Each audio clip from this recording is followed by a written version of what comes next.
Se habla de un renacimiento del western, de este género que empieza con el cine en realidad, que empieza ahí a fines del siglo XIX, comienzos del XX, ¿no? Y que se consolida, claro, en Hollywood, pero que luego tiene una serie de ramificaciones, de desvíos, ¿no es cierto?, de relecturas, de interpretaciones. El western es un género tradicional del cine, que ahora de pronto, y sobre todo gracias a dos películas, ¿no?, Los ocho más odiados, ¿no?, de Quentin Tarantino, y El Renacido, de Alejandro González Iñárritu, vuelve a tener como una importancia, además de otras películas, ¿no?, porque hay otros westerns por ahí, por ejemplo Slow West, ¿no?, es una película con Michael Fassbender, pero que seguramente no vamos a ver esa película, en cambio las otras sí. ¿Qué creen ustedes? ¿A qué se debe esta especie de retorno periódico del western, ¿no? Parecía el western extinguido ya en los años 70 y luego aparecen algunas películas que lo ponen otra vez como de moda. Bueno, mi impresión, Ricardo, es que el western como género sí es prácticamente un género extinguido. Si consideramos que durante varias décadas el western era el filón más productivo de la industria norteamericana, ¿no? De los años 30, 40, 50. Luego, por una serie de razones, la terminación de los viejos estudios, la crisis de los estudios, que afectan a algunos géneros y especialmente al género western, prácticamente terminan con la existencia de un género que había sido enormemente popular, ¿no? El más americano de todos los géneros. Yo creo que lo que ha venido posteriormente, sobre todo después de los años 60 y un poco 70, han sido reapariciones circunstanciales y de carácter más o menos nostálgico, evocador, o en las que hay ya transformaciones muy claras de los parámetros del género en función de, por ejemplo, visiones más metafóricas, incluso de la sociedad contemporánea. Yo creo que el proyecto de Tarantino es un proyecto muy personal, como lo es en general toda su obra, muy atípico. Él no se aviene a, vamos a decir, modas o corrientes en boga, sino que coge sus proyectos a partir de sus propios intereses personales, que tienen mucho que ver, sí, con la tradición o con algunas matrices del cine de género. Mi impresión, por otro lado, es que la película de González Iñárritu también es muy circunstancialmente, diríamos, westerniana. No solamente porque se ubica en las primeras décadas del siglo XIX, que no son el territorio característico del género, ¿no? El género va después de la guerra civil o de los tiempos de la guerra civil a los años posteriores. No son las últimas décadas del siglo Las últimas décadas del XIX. siglo, exactamente. Todo lo que fue la conquista del oeste. No creo que esto signifique, digamos, un renacimiento del género. No. ¿Tú también piensas Sí, así? yo creo que en algún momento el western fue pues el pilar, ¿no?, de la industria cinematográfica, ¿no? En los 40, 50, ¿no es cierto? Muchas películas western significaron un poco la base de cierto cine popular, ¿no?, que era un poco el cine que buscaba Hollywood. Hoy no. Hoy, si uno ve los westerns, tanto El Renacido como Los ocho más odiados, son películas de autor. Son espacios de cine de autor. No, Tarantino, como dice Chacho, es un cineasta autor muy claro, es un cineasta muy claro en sus obsesiones, en sus búsquedas estilísticas, ¿no? González Iñárritu también, te puede gustar, no te puede gustar, pero también es un nombre importante dentro de Hollywood, ¿no? Entonces pareciera que lo que fue en algún momento, ¿no es cierto?, la base de un cine popular, hoy al contrario, es más bien la base de un cine, o digamos, es un poco, son búsquedas más de autor, ¿no es cierto? Slow West también tiene que ver con eso. ¿Dónde se da Slow West? ¿Dónde se exhibe por primera vez Slow West? En Sundance, ¿no? O sea, que es un poco como que en la meca del cine independiente, ¿no es cierto? Hay una película con Kurt Russell también, creo que estrenada este año, ¿no?, que también es un western que se vio en Telluride. O sea, como que ahora el western encuentra sus espacios en, digamos, poniendo entre comillas, en el cinearte, ¿no es cierto?, en las películas que buscan tener un mayor prestigio, cuando eso nunca fue el western. Esa no fue la base del western, ¿no es cierto? Claro. El western es un género fascinante porque desde que empieza casi va simbolizando diferentes cosas, ¿no? Desde su inicio en el curso de la historia del cine. Por ejemplo, se inicia y es el cine que se filma fuera, que se filma en los grandes ambientes, en los grandes horizontes, donde se puede mover la cámara, ¿no es cierto? Es casi como una respuesta a la cerrazón teatral, ¿no? Es decir, a filmar historias con decorados falsos y qué sé yo. En cambio aquí no, era respirar el aire libre, ¿no? Y eso era como la esencia del cine en ese momento, ¿no? Y luego comienza a crear grandes arquetipos. Es un poco como la incorporación de los grandes relatos de caballería, ¿no es cierto?, a la nueva ficción audiovisual, que era la ficción del cine, ¿no?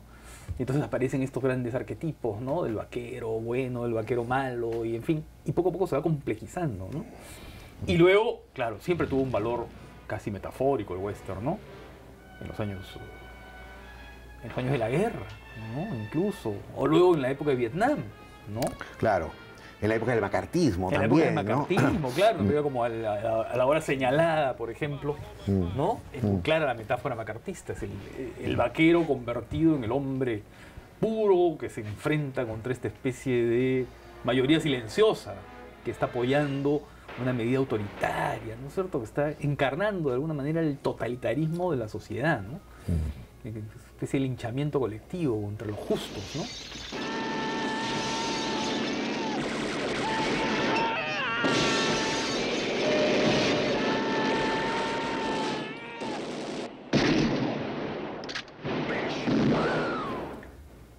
De alguna manera Peckinpah en los años 60 también está aludiendo a lo que está pasando, ¿no? La frontera, el invadir otros territorios, ¿no? El no salir en buen pie. Nosotros, el Partido Salvaje llega a un territorio y es su última misión, ¿no? Que es un poco lo que estaba pasando en el mundo, ¿no? Pero hay otras cosas del género, por ejemplo, cómo va reapareciendo como transformado, ¿no? Cuando uno ve una película como Easy Rider, por ejemplo, ¿no? Estos dos hippies con sus motonetas, ¿no? Con sus Harley Davidson, en realidad, con sus motos, gigantescas motos, ¿no? Gigantescas motos, ¿no? Recorriendo Estados Unidos. Es un poco eso, ¿no? Es un poco esa mitología del...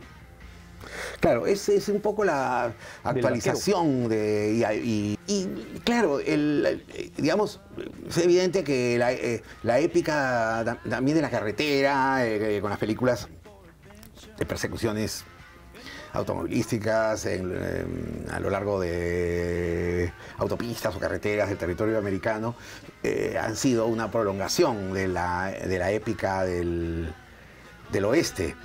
Incluso relatos de... Relatos literarios. Sí, y relatos hasta de las llamadas óperas espaciales, de ciencia ficción. Podemos encontrar algo del western en la misma... La Guerra de las Galaxias. En la misma Guerra de las Galaxias, ¿no? Sí, claro, es un género que ha ido alimentando... Hay una serie de cruces y de superposiciones, ¿no? Géneros posteriores. Entonces, el género desaparece como tal, pero la influencia del género, digamos, la impronta del género queda.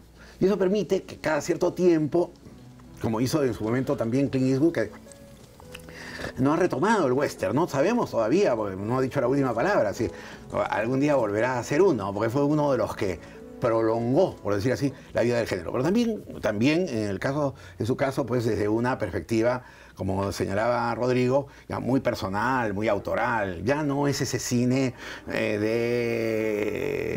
popular, promedio, claro, ¿no? Para darle una matiné, ¿no? Infantil, digamos, con todos los chicos gritando a favor del bueno, ¿no? Claro. Ahora El Renacido es la película que le podría dar el Oscar a Leonardo DiCaprio, ¿no es cierto? Cuando justamente el western siempre ha sido visto como el entretenimiento más popular. Cero prestigio, ¿no es cierto? Solamente un western que yo sepa ganó el Oscar, ¿no? Que es Cimarrón. Cimarrón antes de... Y bueno, después Eastwood. De Eastwood y Danza con Lobos, ¿no? Y Danza con Lobos. Y Danza con Lobos. Que también es un western también muy fronterizo, un poco extraño, ¿no? muy fronterizo, sí. Pero el western clásico Cimarrón, en la época, en la era clásica del exactamente. western, ¿no? Sí, en la época clásica de Hollywood habían géneros totalmente, digamos, ajenos, como si fueran...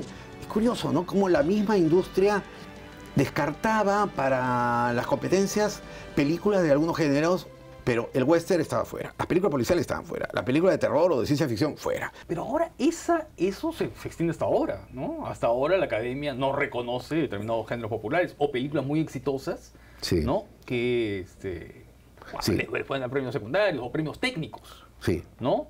Incluso- Premio a sonido, a efectos especiales, pero no a los premios principales. Sí, incluso por ejemplo un género como la comedia.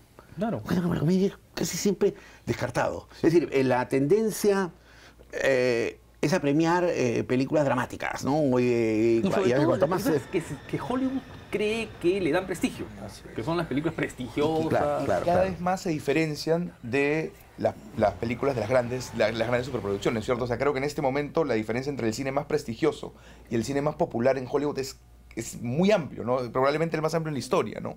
Lo cual de cierta manera genera que ahora el western justamente ya esté catalogado como ese tipo de películas pues, que dan más prestigio que, digamos, reconocimiento popular, ¿no? Eso es algo...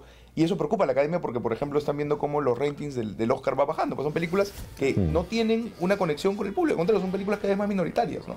Y el western está entrando, creo yo, en ese grupo, si es que ya no lo está, ¿no?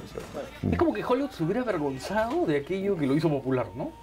De Sí. aquello que Sí. logró conquistar a todo el mundo. Sí. Digamos, ¿no? Sí. Es bien interesante esa Sí. especie de... Con lo cual un poco le hacía el juego a los sectores intelectuales, periodísticos, que criticaban ese cine, ¿no? Entonces era como asumir que efectivamente que había pues una producción, no digamos vergonzosa, pero por lo menos de menor nivel, ¿no? De menor categoría.